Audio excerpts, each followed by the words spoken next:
Assalamu alaikum wa rahmatullahi wa barakatuh. Alhamdulillahi rabbil alameen. Wassalatu wassalamu ala ashrafil anbiya'i wal mursaleen wa ala alihi wa ashabihi ajma'een. Amma ba'd. My respected elders, brothers, mothers and sisters in Islam, the month of Ramadan is almost ending. Today could be the last fast if the moon is sighted tonight. If not, then tomorrow would be the last fast, inshallah. A month ago, we were saying that Ramadan is about to come, and now we are saying Ramadan is leaving us. So, what were the actions of the Sahaba radiallahu anhum and the Tabi'een and the Taba Tabi'een, and what were their emotions that they had at the time of the end of Ramadan, and what do the ahadith of Rasulullah sallallahu alaihi wasallam tell us? At this moment, the first and the foremost amal that me and you should do is istighfar. Seek forgiveness from Allah subhanahu wa ta'ala for the shortcomings that were there, that we had in Ramadan, in our fast, in our Taraweeh, whatever action we did in Ramadan. Because none of us are angels. We all human beings. We tend to make mistakes. And the biggest example of this is the hadith of Rasulullah sallallahu alaihi wasallam, that after saying salam of the first salah, he used to do istighfar. And the Rawi, the narrator of the hadith, says we should do istighfar like this: Astaghfirullah, Astaghfirullah, Astaghfirullah, 3 times. Now the question arises that Salah is the foremost action of Deen, the biggest command of Allah. And a person, when he finishes his Salah, he has just fulfilled a great obligation. He has not committed a sin. Why is he being told to do istighfar? So the answer to this is none of us can fulfill the right of the amal, the right of the act of worship that we are doing. So to compensate for the shortcomings, to cover our shortfall, we have to do istighfar, say astaghfirullah. This is what Rasulullah sallallahu alaihi wasallam practically taught us. So from now until the moon is sighted, until the morning of Eid, whether it's today or tomorrow, we should continuously do istighfar. Walking, sitting down, talking, resting, sitting in the masjid, astaghfirullah, astaghfirullah, with the intention that Allah forgives our shortcoming for Ramadan. Second thing to focus and to make an intention at this moment is that we should make dua to Allah subhanahu wa ta'ala to accept our good deeds that we did in Ramadan. It is mentioned by Ibn Rajab al-Hanbali rahimahullah, the great scholar of the 8th century, that 6 months before Ramadan, our pious predecessors used to make dua that, "Oh Allah, accept our allow us to live until the month of Ramadan." And 6 months after the finishing of the month of Ramadan, they used to make dua that, "Oh Allah, accept our good deeds that we did in Ramadan." So the half of the year they would ask to see Ramadan. The remaining half they would ask that, "Oh Allah, accept our deeds of Ramadan." Again, the first half they would ask, "Allow us to see Ramadan." So this tells us that how much dua is needed. Then Ibn Rajab al-Hanbali rahimahullah writes, "Kana as-salafus salih يجتهدون في إكمال العمل في إتمام العمل وإكماله وإتقانه." That our pious predecessors used to exert a lot of effort in doing the action, meaning doing the good deed, and then perfecting the good deed. एक है अमल कर लेना जान छुड़ाने के लिए, बोझ हटाने के लिए. एक है अमल करना आला दर्जे का अमल, सारे आदाब की रियायत रखते हुए, सारे वाजिबात को पूरा करते हुए. One is to do and act a deed to relieve the obligation. Read namaz quickly, so at least the obligation is relieved. It gets off our shoulders. One is no. I am doing an action. I should bring this action to the level of perfection by fulfilling all the prerequisites, by making sure I don't miss any wajib or any obligatory part of it. So our pious predecessors used to do the action, do the deed, and bring it to the level of perfection. وَيَهْتَمُّونَ بَعْدَ ذَلِكَ بِقُبُولِهِ. And after that, they used to do a lot of effort in making that action accepted by Allah subhanahu wa ta'ala. وَيَخَافُونَ عَنْ رَدِّهِ. And then the third thing Ibn Rajab al-Hanbali rahimahullah writes is, they were afraid that Allah will reject their good deed. So first they used to do the effort, Then they used to make dua to Allah to accept that good deed, and then they were afraid that maybe Allah would reject it. And then Ibn Rajab al-Hambali rahimahullah writes that regarding these people, Allah revealed this ayah upon Rasulullah sallallahu alaihi wasallam, the ayah of Surah Al-Mu'minun in the 18th juz. Allah subhanahu wa ta'ala says, وَالَّذِينَ يُؤْتُونَ مَا آتَوْا وَقُلُوبُهُمْ وَجِلَةٌ. More or less meaning in English that they give in the path of Allah subhanahu wa ta'ala whatever they give, but in a state that their hearts are trembling. So Sahaba radiallahu anhum doing good deeds and then hearts still are trembling, what does it mean? It means that they are afraid that maybe Allah would reject our deed. Why? Because maybe sincerity was lost and show off came in. Maybe I missed a wajib, a mandatory part of a specific amal. So Sahaba radiallahu anhum, the companions of Rasulullah sallallahu alaihi wasallam, even after doing a good deed, they were trembling and shivering and not sure whether Allah would accept it from us or not.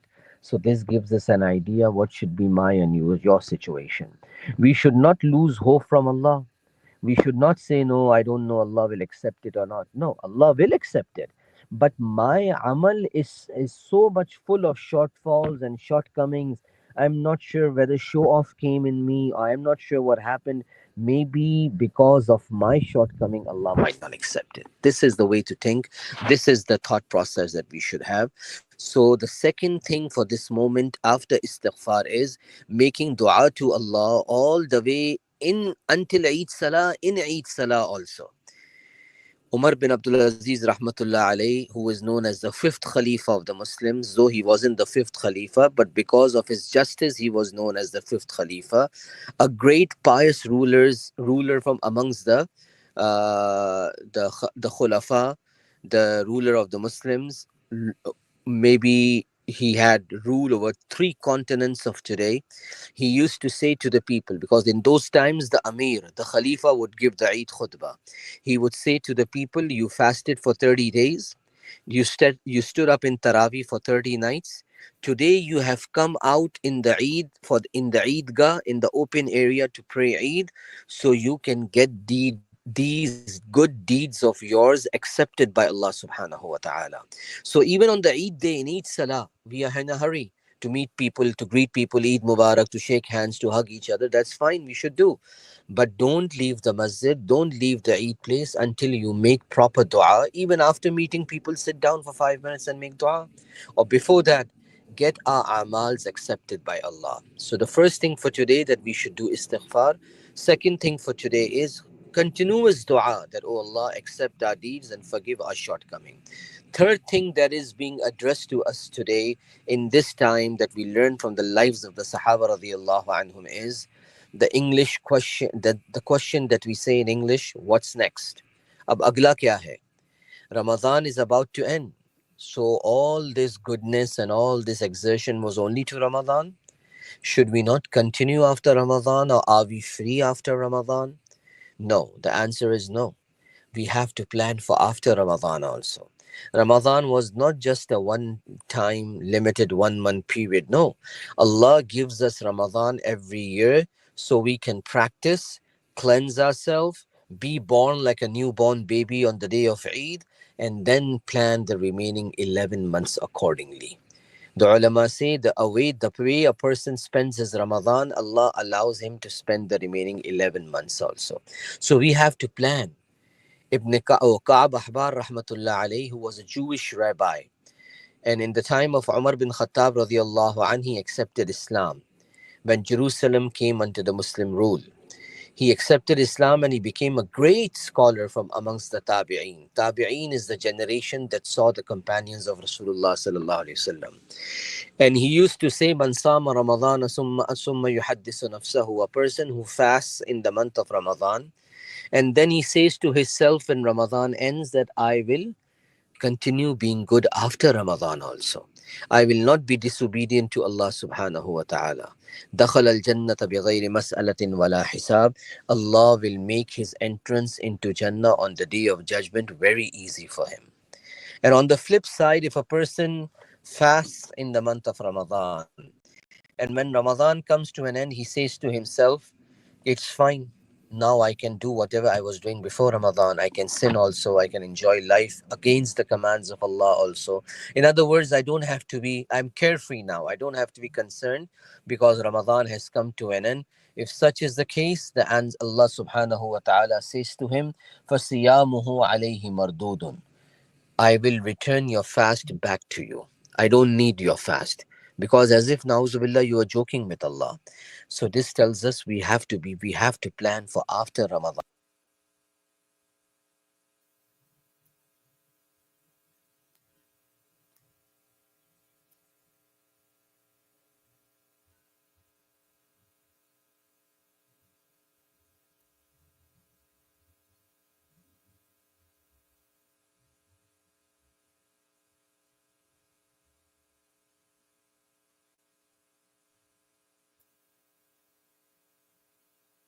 Okay, I think it cut off in between. The answer to this is that we can continue the deeds that we did in Ramadan. How? Though we don't have Taraweeh, but we can pray Nafil Salah. 2 rakat Nafil at least in 24 hours after any Salah or any time which is not makruh and undesirable. Number one, this way the nafil will continue.